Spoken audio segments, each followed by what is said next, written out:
Warning! The following video may contain spoilers for some of your favourite shows.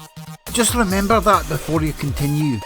Stevie, out Season 20, Episode 8, Members Only. If you want to see more South Park reviews and, coming up soon, Total Bellas as well as various Dragon Ball and Dragon Ball Super related content, click subscribe now. We start this week's episode in Tom's rhinoplasty with Garrison's team. They are giving him his finishing touches. Garrison is sitting in a Darth Vader type Sith pod and has been transformed to look like Donald Trump.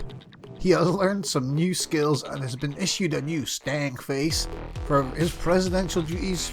After preparing, he heads over to the school to confront PC Principal, who is in a rage at the election results but has no option but to deal with it. Garrison barges in on Principal and starts bitching him about because he can't. Garrison asks him if he remembers the day he sacked him. Principal is absolutely bricking it as Garrison tells him that he created what he is now. He called him a bigot. He told him he was an intolerant relic from another time and now he is president. Garrison is in full creep mode and he is expecting PC Principal to suck his dick so that they're even. And we never seen how this ended. This seems just so weird. Did PC Principal? Damn. Continuing on with Garrison, he is in full creepy mode and is on a presidential rampage round South Park aimed at the immigrants. He is going from person to person and harassing them with his presidential sway.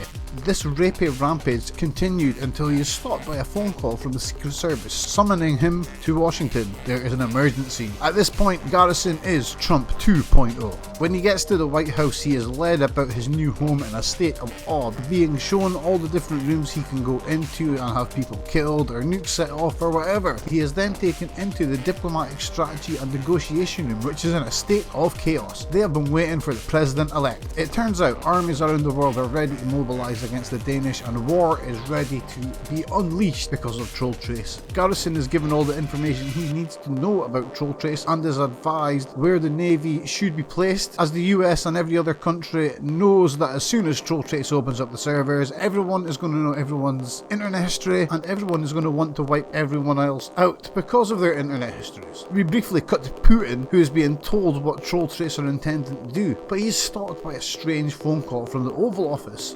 He gets a phone call from the blooming member berries, who start rambling on their usual "Member Tauntauns, remember the Cold War, oh I love the Cold War." Putin just looks at it, he's like, what the fuck man, and we cut away from that, so it's strange that we've got the member berries trying to phone people from the Oval Office. We'll get to the member berries in a second. Back to the strategic room, Garrison now receives a call from us Brits.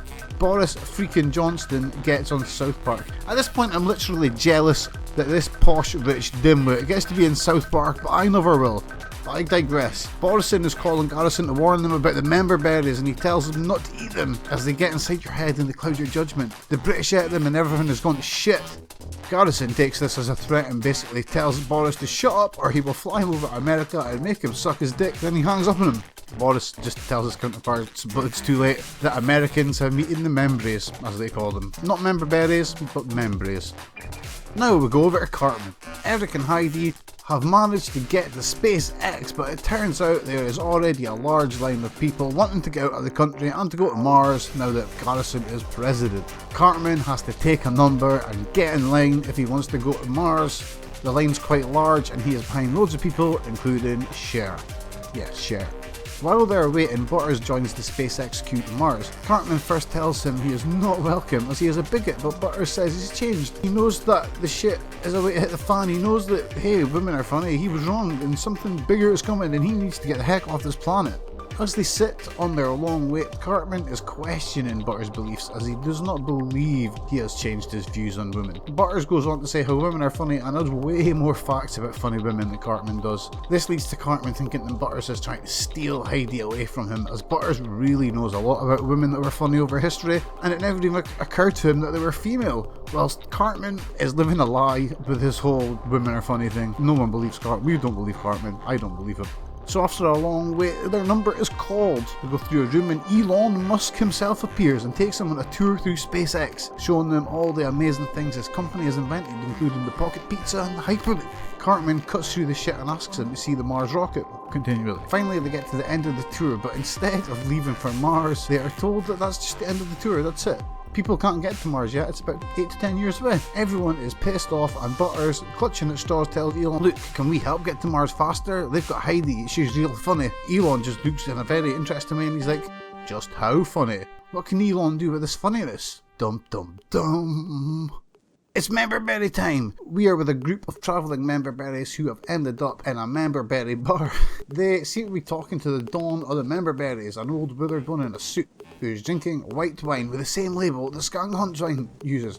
Interesting. The berries tell the Dawn Berry that they did the thing and that the right person has won the election, but Dawn Memberberry still has things that is needed to be done. Could it be that the Memberberries are sentient and have your own agenda completely? They're off on another mission now. The mission they are on takes them and millions of other Memberberries straight to the White House, where they storm the entire building. We do not see what their mission is, but the Memberberries sure know what it is. Later on, we go back to the White House and the Memberberries are having one bitchin' party until a small car with the older Memberberries and the Dawn Memberberry drives up and he asks who's in charge. One berry comes around and they say, yeah, this is the one that's in charge. The Dawn Berry and he shoots the leader and he says, I'm in charge. Tells them, remember the stormtroopers? And they go, yeah, and he goes, no, you remember the real stormtroopers? Dom effing dom. What does this mean? I don't know.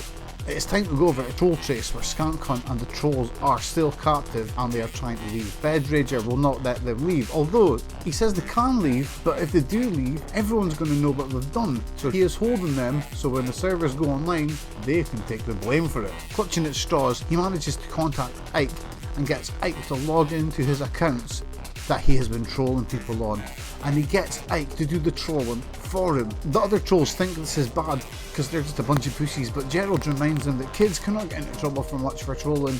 He'll just get a telling off, that's all it. So he just sets Ike on the road doing his trolling for him, so it looks like Skunk Hunt has not been taken captive and that Skunk Hunt's not him and that he's not him, because he doesn't want his wife to find out that he is Skunk Hunt.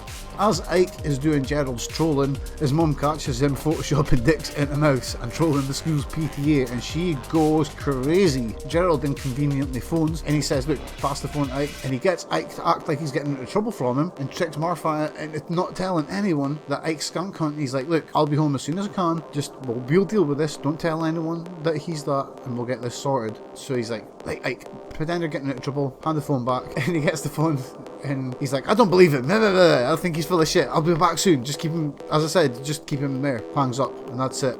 She leaves the room. And within a second, after her telling him, look, you can't go on your computer, your dad will be home, Gerald's straight back on him and he's got him doing more stuff, which is insane. So we've got Ike doing the trolling. Ike has now become Skunk Hunt basically, which is great. He's getting instructions on how to be Skunk Hunt from Skunk Hunt. Even though he's been taken captive, Skunk Hunt is back. And this episode then ends on an epic cliffhanger. Kyle gets home and he sees Ike sitting in the corner and he asks his mum what she's done, and his mum says, it turns out he's the troll, he's the vile Skunk Hunt troll. Blah, blah, blah. As she's saying what's happened, it's all just falls into place in Kyle's head. He remembers the emoji analysis, he remembers his dad behaviour, he remembers that it's most likely one of the kids' parents that is Skunk Hunt, and it hits him. He knows his dad is Skunk Hunt and he knows that something is up. He grabs Ike and they run away to where, who knows, and the episode ended. Members Only has managed to put the story back on track in my opinion, and it did not suffer the same story butchering that last week's had to deal with. The story was great. Not only did it make sense, but it put the whole arc back on track and making sense with Garrison as president. They managed to work Hillary into last week's episode and kind of retcon what was happening there by using her not as a presidential candidate, but using her as her actual job in government. And they said that they were working with the Danes to try and stop Troll Chase by capturing the trolls. But when Garrison got voted in, that all went to shit. The Dawn Memberberry is up to something. This is a new character. Who knows what he's up to? I think he's the boss of the Memberberries, and I think that he is what is behind the craziness of 2016. And we had some clues this week. It looks like the wine that Skunk Hunt has been drinking does play a part in this. Look at the label. Now, if we go back and we look at the label of the wine that the Memberberry was drinking, you will notice that it is the exact same label. He might have been drinking white wine, but it was the same label as the wine Gerald drinks. I think this is a big clue for Skunk Hunt's story. And can Garrison and the world stop Troll Chase going online? We only have a few episodes left to go, so we're going to find out soon. Subscribe for more. Coming up soon, I've got some Total Divas reviews. What? Majin Stevie out.